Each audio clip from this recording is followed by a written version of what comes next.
Donc, on va faire la correction de l'exercice 179. Donc, on vous parle d'une fonction qui a une courbe représentative et on vous parle aussi d'une tangente. La fonction, c'est celle-là. Et on vous pose des questions, on vous demande d'y répondre dans la question 1 par lecture graphique. Donc, on vous demande de déterminer le nombre f de 0.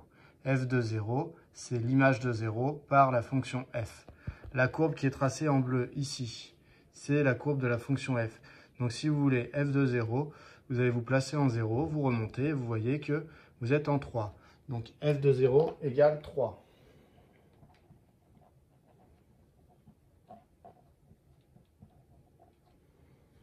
Voilà. Ensuite, petit b. On vous demande de déterminer le nombre f' de 0. f' de 0, vous savez que quand vous voyez un prime, ça ne se lit pas sur la courbe. Ça se lit sur un coefficient directeur d'une dérivée. Donc pour f' de 0, on commence par regarder ici, en 0. On va sur la courbe et on regarde la tangente, puisque vous savez que la dérivée, ça se lit sur une tangente. Donc la tangente qui est ici, vous cherchez son coefficient directeur. Pour avoir son coefficient directeur, on a dit on prend un point de la courbe. Bah, je vais prendre celui-là par exemple. On se décale de 1 sur la droite. Alors 1, attention, c'est 2 carreaux pour nous. Donc on se décale de 1 et on regarde de combien on doit descendre. On doit descendre également de 2 petits carreaux. Et 2 petits carreaux, ça correspond à une unité de 1. Donc quand je me décale de 1, je descends de 1. Donc f' de 0 est égal à moins 1, puisque c'est le coefficient directeur de cette droite.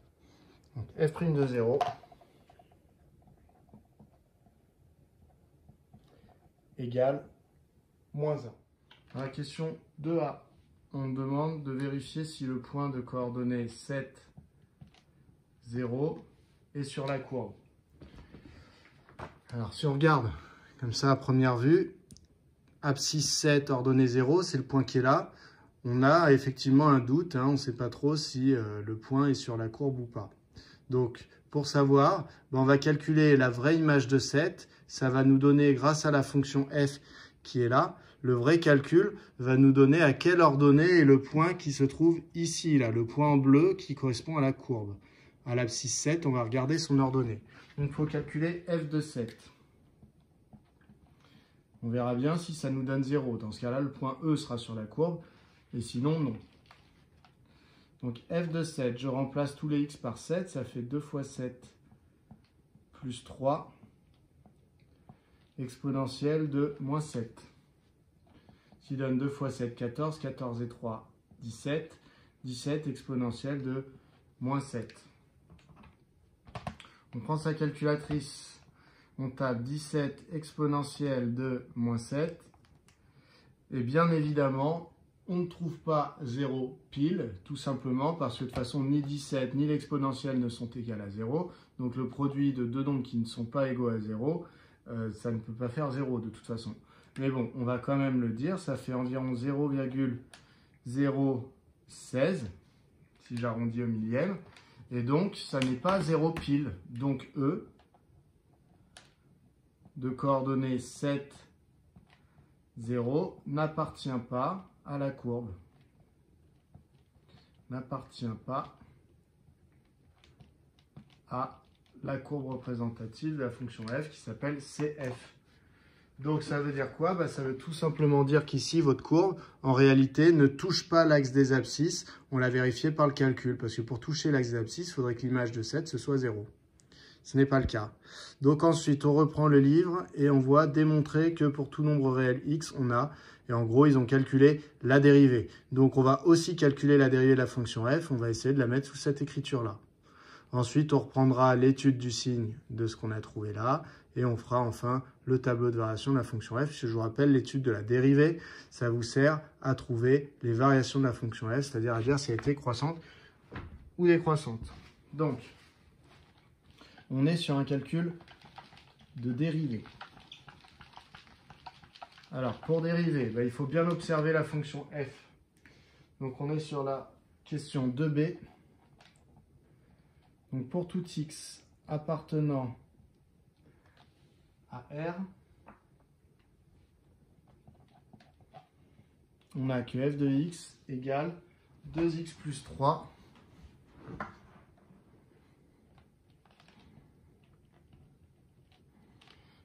exponentielle de moins x. Donc, pour dériver, je dois repérer l'opération principale.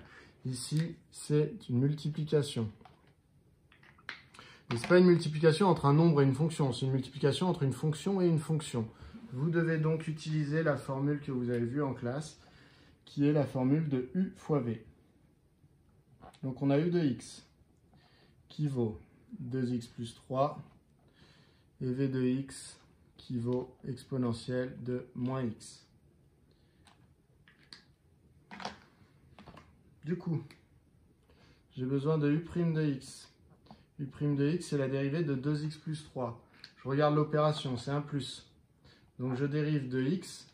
De x, c'est une multiplication entre un nombre et x. Donc je recopie le nombre et je dérive le x. La dérivée de x, c'est 1. Plus, c'est le plus qui est là. Je dois dériver 3. 3 n'est pas accompagné d'un x, donc sa dérivée, c'est 0. Donc au final, la dérivée u' de x vaut 2. J'ai besoin de v' de x. Dérivée d'une exponentielle, c'est je recopie l'exponentielle et devant, je vais multiplier par la dérivée de l'exposant. Dérivée de moins x, c'est moins 1. Donc ça donne moins 1 exponentielle de moins x. Donc, pour tout x appartenant à R, je vais calculer ma dérivée f' de x.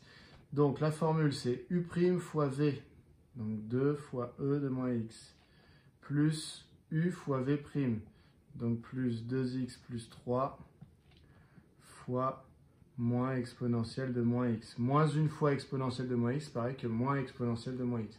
Je n'oublie pas mes parenthèses ici pour bien avoir une multiplication entre tout ça et tout ça. Ça donne 2 exponentielle de moins x plus, je vais développer 2x fois moins exponentielle de moins x. Donc il va y avoir le moins, il va y avoir le 2x et il va y avoir l'exponentielle de moins x. Plus 3 fois moins exponentielle de moins x, donc ça fait moins 3 exponentielle de moins x. 2 exponentielles de moins x moins 3 exponentielles de moins x, ben, il n'en reste que moins 1, puisque 2 moins 3 c'est moins 1. Moins 2x exponentielle de moins x. Et là, je m'aperçois que je peux factoriser par e de moins x pour obtenir l'écriture qu'ils ont donnée dans l'énoncé. Ici, moins exponentielle de moins x, si je factorise par exponentielle de moins x, il me reste moins 1. Effectivement, en redéveloppant, ça ferait moins 1 fois l'exponentielle, ce qui ferait moins l'exponentielle. Ensuite, il me reste le moins 2x, ici, si je factorise par e de moins x. Si je redéveloppe, ça fait e de moins x fois moins 1, ça fait moins e de moins x. Et e de moins x fois moins 2x, ça fait moins 2x de moins x.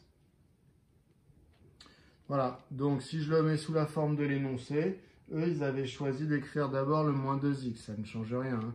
Moins 1 moins 2x, c'est pareil que moins 2x moins 1, exponentielle de moins x. Ça, c'est l'expression de ma dérivée.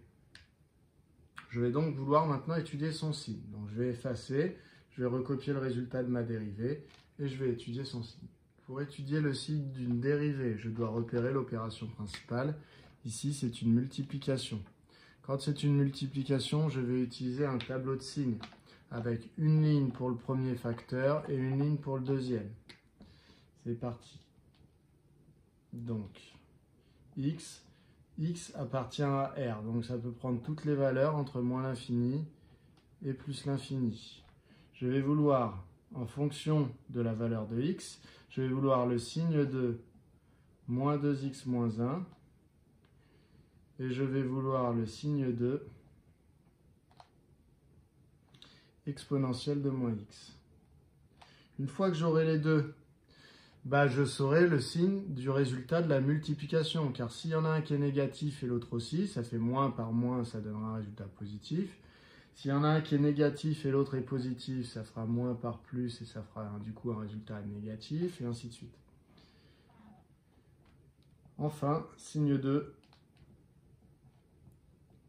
f' de x. Alors, il y a une ligne qui est facile à compléter, c'est celle-là, celle de l'exponentielle. Une exponentielle est toujours strictement positive. Je vous ramène à votre cours sur l'exponentielle. Donc le signe de moins 2x moins 1, bah, cette fois-ci, moins 2x moins 1, C'est pas évident, hein. Dites pas c'est négatif quand vous voyez des moins, ça dépend de la valeur que prend x. Hein. Là, vous avez beau avoir un moins devant, si x vaut moins 100, bah, je vous assure que ça va être positif. Ça va faire moins 2 fois moins 100, ça va faire 200. 200 moins 1, ça fera 199. Donc ne vous dites pas, je vois des moins, c'est négatif. Non, ça ne marche pas ça. Donc je pose la question, je résous une équation. Moins 2x moins 1, quand est-ce que c'est positif? La réponse, bah, vous faites la résolution. C'est quand moins 2x est plus grand que 1. Et donc c'est quand x est... Hop, je divise par moins 2. Quel est le signe que je mets? J'ai divisé par un nombre négatif, je dois donc changer le sens. Donc c'est quand x est plus petit que moins 1 demi. Donc je place moins 1 demi. Je mets toujours au milieu, hein, que ce soit 100 ou moins 1 demi, je mets ici. Je ne vais pas rapprocher de plus infini ou quoi que ce soit. Hein. Donc en moins 1 demi, ça fait pile 0. Pourquoi? Bah, soit vous vérifiez, vous mettez moins 1 demi dans moins 2x moins 1. Ça va faire moins 2x fois moins 1 demi, ça va faire 2. Et du coup, non pardon, moins 2 fois moins 1 demi, ça va faire 1. Donc 1 moins 1, ça fera 0. Sinon, vous refaites la même chose qu'ici. À la place de mettre ce symbole, vous mettez un égal. Ben, vous l'aurez jusqu'à la fin et vous aurez que c'est égal à 0 quand x est égal à moins 1 demi. Comment ça se lit ça? Ça se lit que moins 2x moins 1 est positif. Donc ça veut dire, ça va me dire là où je mets le signe plus. Quand x est plus petit que moins 1 demi. Donc quand x est plus petit que moins 1 demi, c'est quand x est là. Eh bien, c'est un signe plus, du coup. Ce qui veut dire signe moins après. Du coup, quand je multiplie les deux lignes, c'est-à-dire ça avec ça, entre moins l'infini et moins 1 demi, ça va faire plus fois plus, un résultat positif. En moins 1 demi, ça fera 0 fois plus, donc 0 de toute façon. Et entre moins 1 demi et plus l'infini, ça fera moins fois plus, ça fera moins. Voilà pour le signe de cette dérivée. Donc maintenant, on va l'interpréter en tant que variation de f. Donc pareil, je vais effacer les lignes qui ne servent plus à rien. Je vais recopier que cette partie du tableau. Alors dans la question D, on vous demande un tableau de variation. Donc j'ai recopié ma ligne de dérivée. Alors au niveau du tableau de variation, on ne va pas pouvoir tout compléter, hein, parce que l'énoncé a été un petit peu trop ambitieux, dans la mesure où voilà, il y a des choses, ce qu'on appelle des limites pour les fonctions que vous n'avez pas à connaître. Et donc voilà. Donc du coup, on va simplement mettre les flèches dans notre tableau de variation pour les variations de f. Donc, un signe de dérivée. Lorsque la dérivée est positive, cela veut dire que les coefficients directeurs des tangentes, sur tout l'intervalle moins l'infini moins 1 demi, eh bien, sont positifs. C'est-à-dire que mes tangentes piquent vers le haut. Donc ça veut dire que ma fonction est strictement croissante pour tout sur l'intervalle moins l'infini moins 1 demi. Ensuite, sur moins 1 demi plus l'infini, cette fois-ci, les coefficients directeurs des tangentes, c'est-à-dire la dérivée, eh bien, sont tous négatifs. Ce qui veut dire que les tangentes piquent vers le bas, et donc ça veut dire que ma fonction, sa courbe qui ressemble aux tangentes, eh bien, va piquer aussi vers le bas, donc ma fonction est décroissante. On pourrait calculer l'image ici de moins 1 demi en faisant f de moins 1 demi. Alors on ne va pas pouvoir écrire grand-chose. Ça va nous donner 2 fois moins 1 demi, plus 3, exponentielle de moins 1 demi.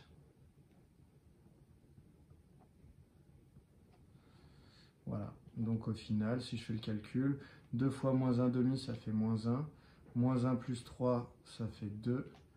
Ça fait 2 exponentielle de moins 1 demi, c'est-à-dire de 1 demi.